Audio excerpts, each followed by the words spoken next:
Mantan suami selebgram Clara Sinta, Denny Goestaf tiba-tiba muncul ke publik untuk menggugat soal pembagian harta bersama atau gonogini.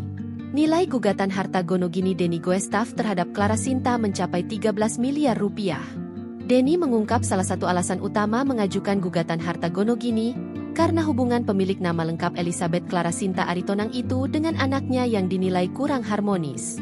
Menurut Denny Goestaf, Clara tidak dekat dengan anaknya. Anak itu memang kurang dekat dengan ibunya. Saya kasih waktu supaya dia bisa dekatkan diri, tapi dia lebih mementingkan diri sendiri aja, kata Denny, dikutip dari YouTube Intense Investigasi, Jumat, 7 November 2025. Meski begitu, Denny menyebut bahwa hak asuh anak berada di tangan perempuan kelahiran Medan, 25 Juni 1996 itu. Namun, ia tak mau berkomentar lebih jauh terkait hal tersebut. Iya, hak asuh memang sama dia. Tapi nanti di persidangan kayaknya ya saya nggak mau cerita yang gimana-gimana lah gitu. Jelasnya, disinggung apakah Clara menelantarkan anaknya, Denny Goestaf lagi-lagi enggan berkomentar. Itu jelasnya nanti bisa jelas di persidangan, ucap Denny. Sementara itu, Denny juga menanggapi terkait Clara Sinta yang sempat tidak mengakui pernah menikah dan punya anak.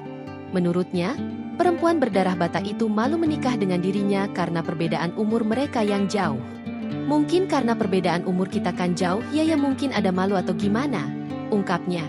Download Tribun X sekarang, menghadirkan lokal menjadi Indonesia.